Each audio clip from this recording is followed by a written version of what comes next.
This conference will now be recorded. Hi, everybody. Thanks for joining us today. For those of you who were at our collaboration meeting last night, the recording didn't record right, so I'm re-recording it so that we can get the information about RDAP app. So I'm going to shut my camera off and then do the presentation. And then if you have any questions, you can totally get a hold of me after. So let me shut my screen off.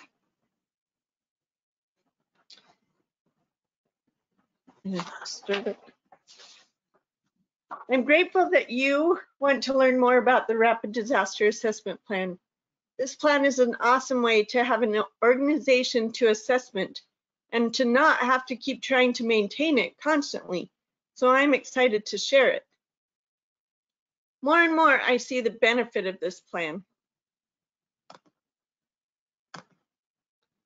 Even right now, this would be a great plan to be able to go check on neighbors that you don't know about or make sure they're doing okay. You don't even have to go into a person's home. You can just ask them a few questions and get a quick assessment of what they may or may not need. Also, it will give you a better idea of who is in the neighborhoods and what potential special needs you might need to address. Tooele County Emergency Management is hoping that all areas will adopt this assessment plan or something like it, so there can be a way to reach every household in all the neighborhoods. I hope you will focus on this tool that can be an incredible help to you in your planning and assessment when the time comes.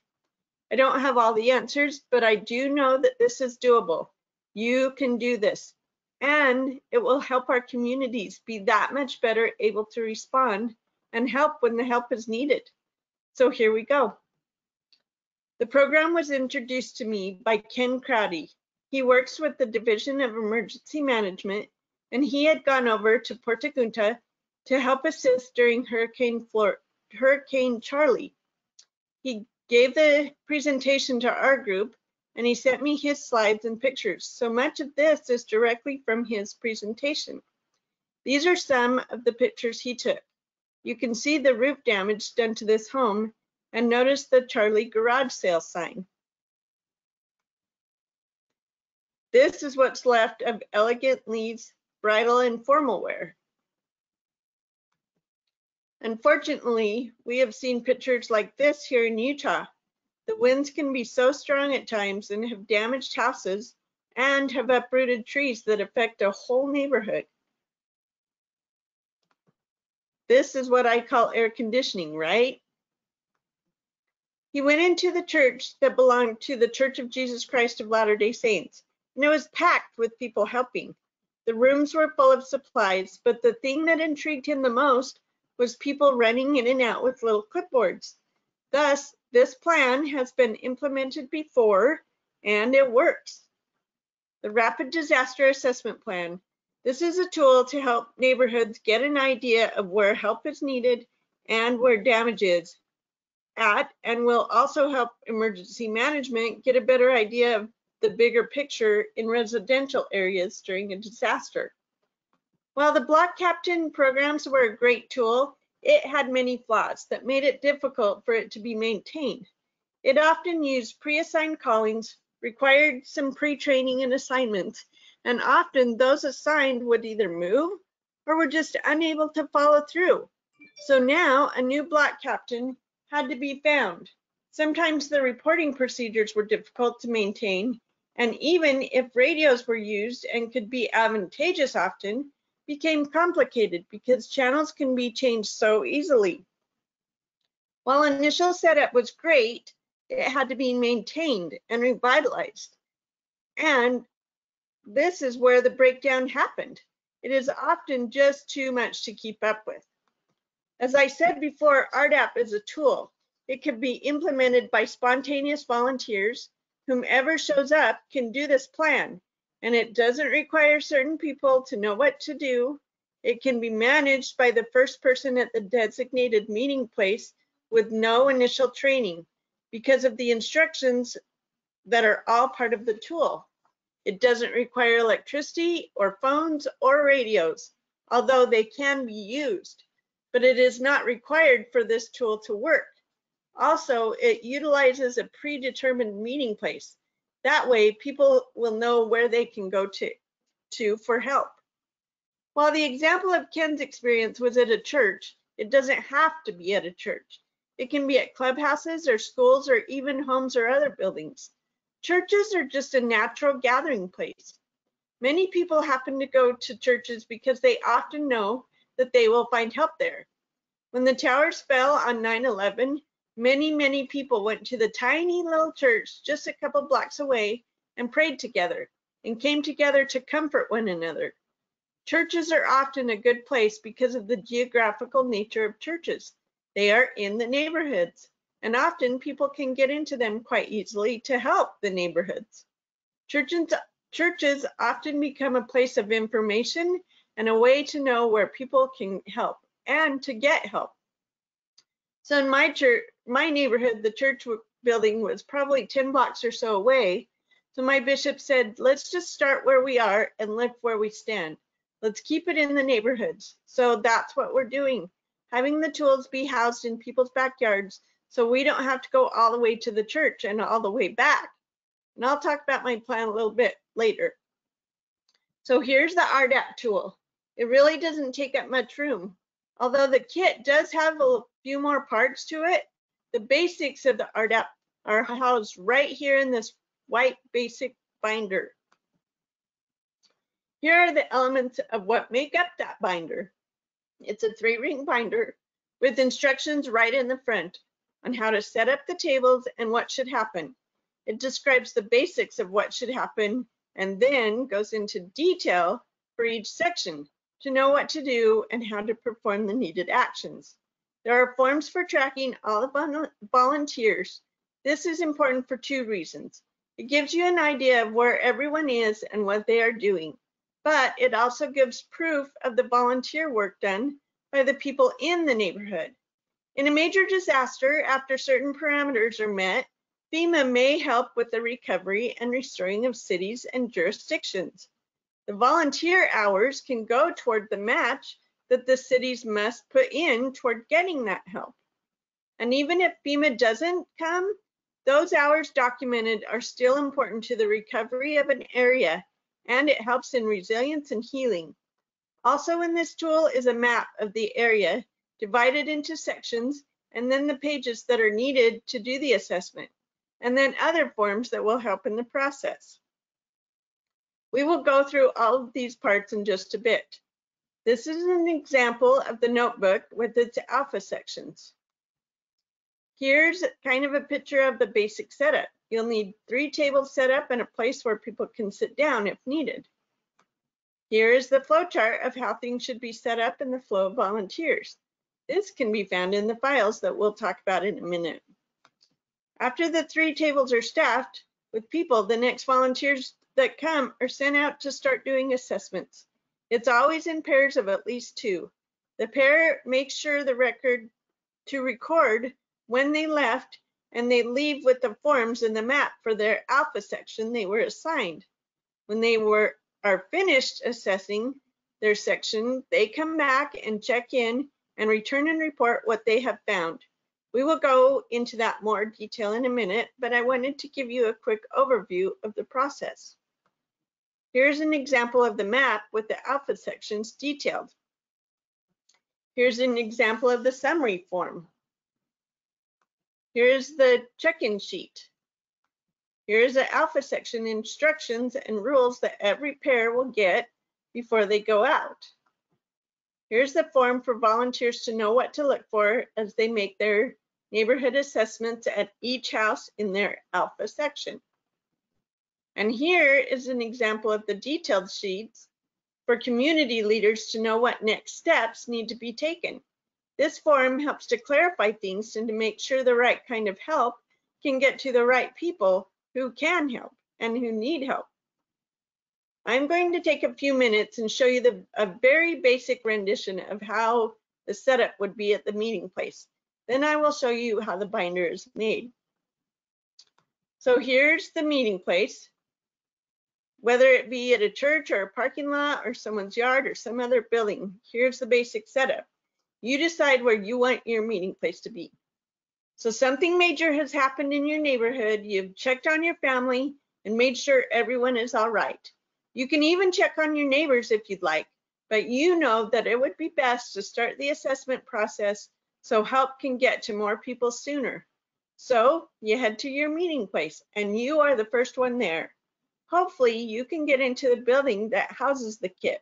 If not, you may have to wait for keys. Now I should know right here, if you are leadership of any kind within your neighborhood, you should not take on these roles. You should definitely check in, but you need to work together as a council and decide what the needs and priorities for your area will be. These assessments will help you in those decisions, but you should let others take on those roles because there are many things that you will need to start to focus on. So you're the first one to arrive. You find the tub that has the kit in it and you look at the binder and read the instructions. It basically says you need to set up 3 tables and get some things ready for the next people that come in. The instructions are all in the binder and you can look at the flow chart to see how it will flow. There are also quick cards to help you understand what goes where and who does what. So you set up the tables and chairs and get everything ready. You see that your role is called the section manager, and you are in charge of making sure this process runs smoothly and people go to the right place. Here is a list of what every table needs, and you'll get this in the files too. Then the next person to arrive, you will assign to be the shift manager. You will briefly explain what they are to do, but they too will also have detailed instructions on their role so that you have set out for them to read. Then the next person to arrive is now the area information officer.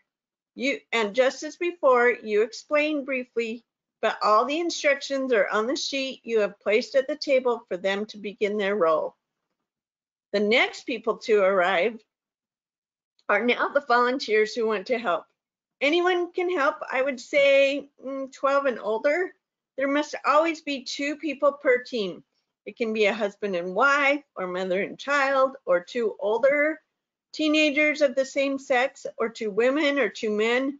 Just make sure that you are always thinking about safety as you assign teams to go out.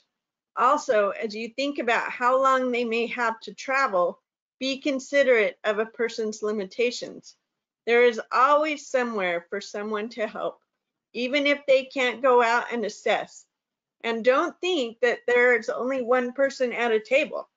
You can have more than one, so that if one gets overwhelmed, there's support. So you have them sign in. Everyone who enters the building should sign in so that everyone is accounted for. Whether they go out as a volunteer or not, it's just wise practice to keep track of people and where they are and what they are doing so there isn't duplication. Also, tell them that before they leave to go home, they need to make sure they sign out. We will talk a little bit more about this in a bit. So these 2 volunteers go to the next table to get their alpha assignment. They make sure to write when they arrived on the check-in sheet, and when they come back, they need to make sure they check back in on the same line they checked out of. The shift manager tells them about the rules and safety and sends them on their way. And each team paired is assigned until there are no more alpha sections. But people may still be needed to go take care of other issues that may arrive, or to those homes where there was no response. So as you can see, the volunteers are the heart of this plan.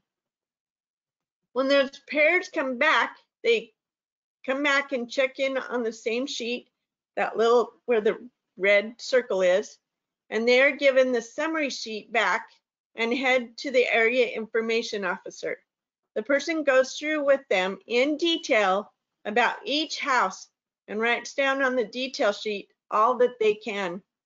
Every single house in that alpha section should be detailed on the detail sheets, And then the summary form can be briefly filled out and placed on a wall or chalkboard or whiteboard where others may see the brief summary about those houses.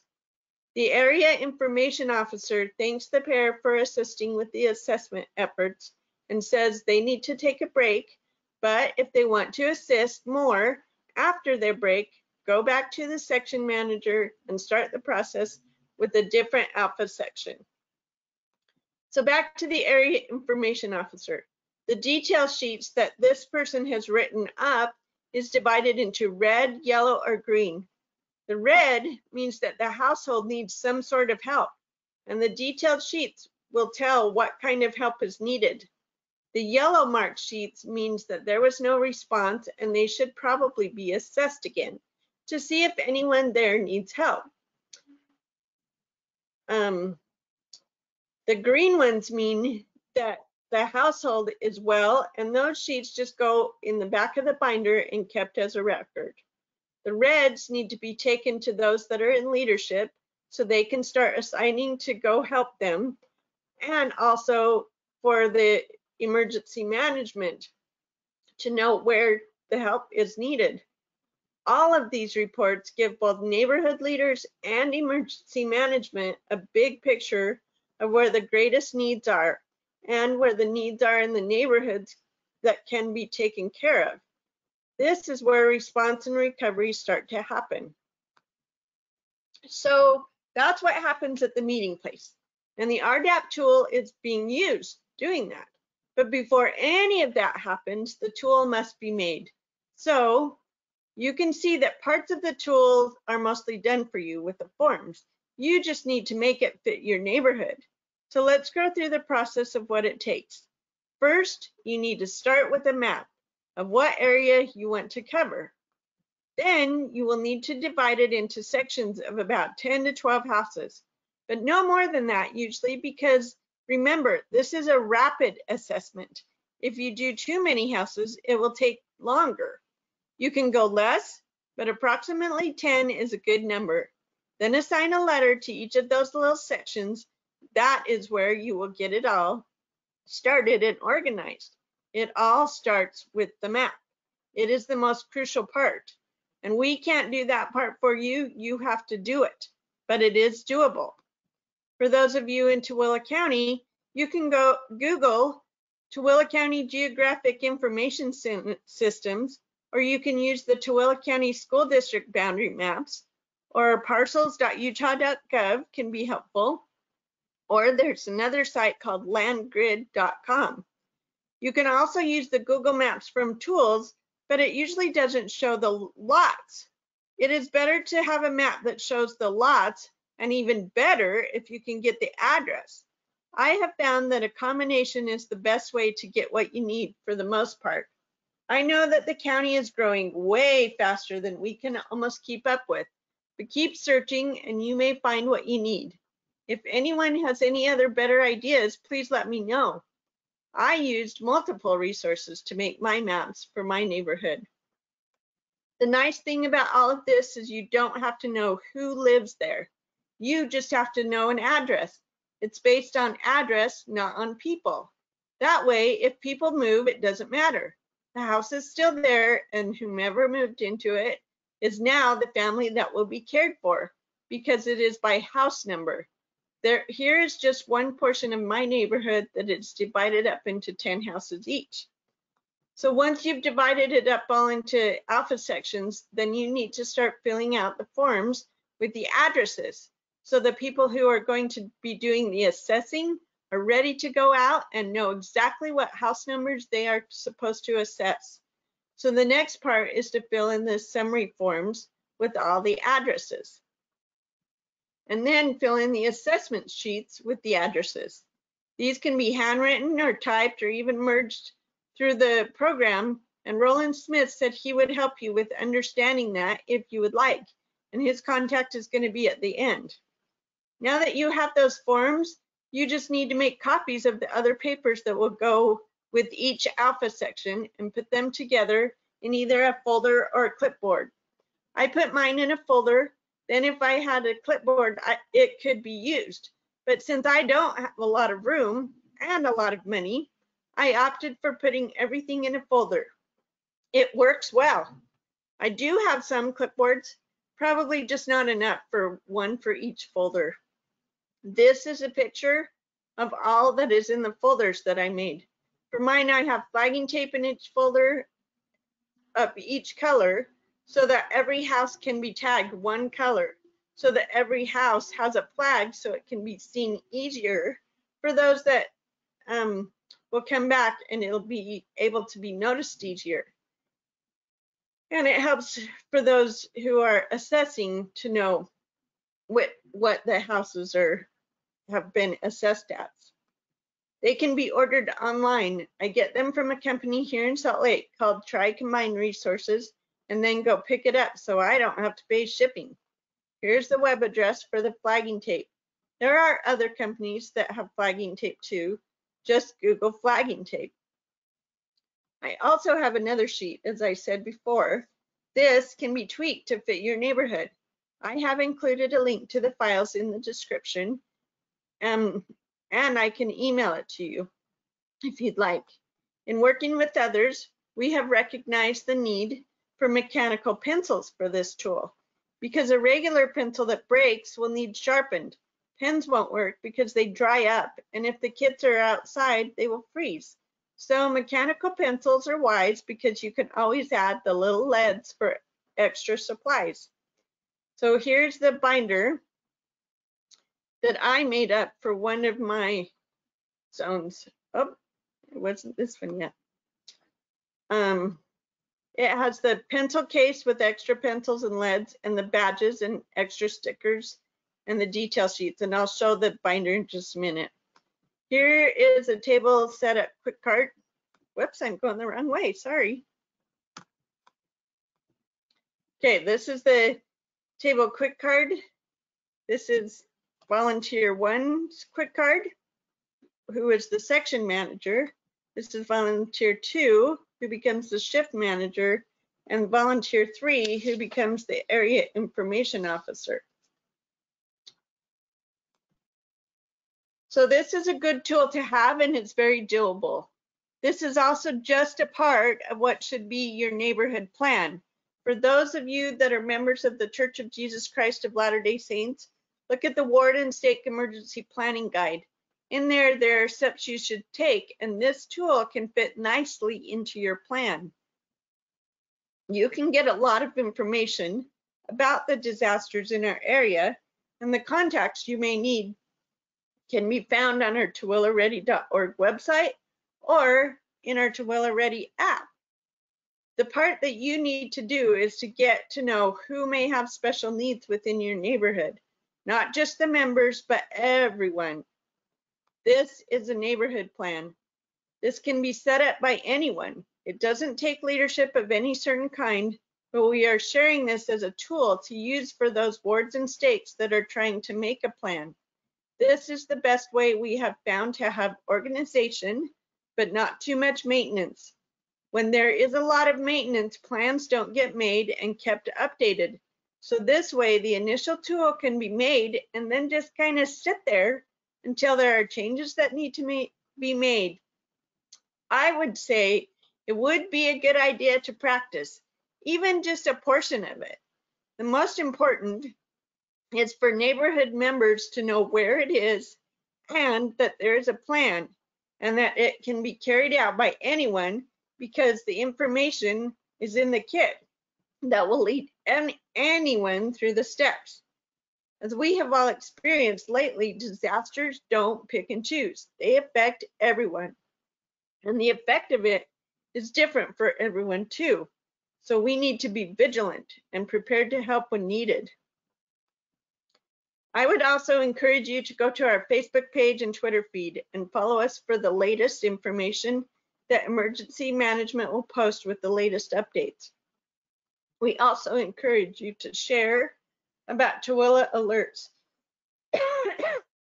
Excuse me, our notification system, and please share all of this with your neighbors.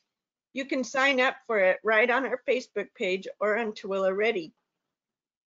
The Tooele Ready website and app have great resources out there to help you with getting your own personal and family plan going. We have a great program in Tooele County where people can get involved before, during, and after a disaster. If there's one thing that is always needed in a disaster, it is trained volunteers.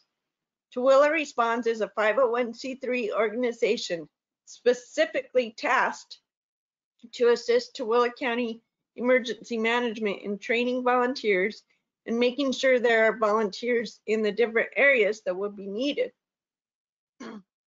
Some such examples are helping with sheltering and evacuation centers, or helping at point of distribution points, or assisting in recovery efforts with voluntary organizations active in disasters, and training people to be able to help their families and their own neighborhoods through CERT training and the Orion Disaster Assessment application. Volunteers are so needed, but what is even more needed is people who know how to help correctly and safely and get right to work as needed under the direction of Tooele County Emergency Management. You can learn more at www.tooeleresponds.org, or you can email tooeleresponds@gmail.com, and we can answer your questions. Please utilize this tool. It can be tweaked to the needs you may have. For my neighborhood, we decided to have our meeting place right in the neighborhood instead of going all the way to our church, which is at least 10 blocks away. So we divided it up into 3 zones also, so we can get assessments out sooner. You make it work for your different situation. I know we have very rural areas here in Tooele County, so make it work for you.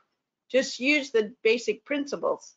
So we have 3 different zones with tubs in people's backyards. As you can see, here's my backyard. Make it work how it will best work for you. And I would say practice it. Play even a part of it out so you can find the gaps that you may have. And I'll tell you, communication will always be your biggest obstacle. The standardized RDAP forms are all thanks to Lane Smith from Layton City and Catherine McMillan from Utah Department of Emergency Management. Because of this tool is easy to make and simple to bring together. You have to do your part, but all the forms are there and the instructions are there. Thomas Carlisle of the Stansbury Park South Stake has made the RDAP plan for the entire stake and has added a communications part to it. He said he would be willing to share his information and what he has learned. The thing I have learned in doing this is that it is easy and a doable plan, but there is quite a bit of work on the front end and a little bit of an understanding of what has to happen in the process, but it is worth it in the end. So there are a few of us who have worked on these plans for our own areas, and we've all offered to be able to help if needed. So let me show you my notebook. Let me take it off my screen. Stop sharing my screen and show my camera. Okay, so this is just one zone of our area. So it's a little bit smaller, but in there, I have the pencil sheet with the extra stuff and some extra pencils, and then the lanyards. So here's the section manager and the shift manager and the area information officer. And I just use free lanyards that I've gotten from just community events that people give them away, and just use those. But it really helps to have a way to identify those people who are part of helping out, so people know, oh, you're part of this process. You can maybe answer a question for me. It's kind of like the CERT vests and helmets that people can see, oh, you're part of CERT, you know how to help. So in the notebooks, there's alpha sections, and then and those are toward the back in mine. They can be wherever, but I put just a basic brief overview in the front, with the setup process right there. And then the flow chart. And all of these are in the files. And then I have the section manager with a basic overview and the quick cards and his flow chart, or that person's flow chart. And then the next is the check-in sheets. And then the signs that you put on the tables. Because as the first person comes in, that person sets up all the tables. So here's this one report here first, return to check-in, and start here. And all of this is color coded, so it stays pretty consistent and you know where it goes. The next one is the shift manager, and there's the directions for the shift manager's job. Here's the quick card and the flow chart. Then is the volunteer check-in, check-out for when they go out as teams. And then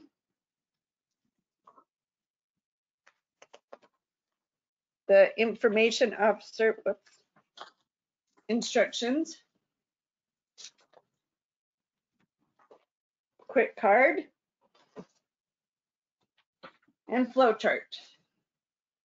And then after that is all the detail sheets where you keep track of the information. And these are the detail sheets that the information officer fills out to be able to give to the leadership or to the fire department or whoever comes that might be able to help. And then there's folders in the back with extra supplies and masters of each of the forms. And also with it is the clipboards for place to keep the yellow forms that have been filled out with the yellow sticker, and then the red assessment.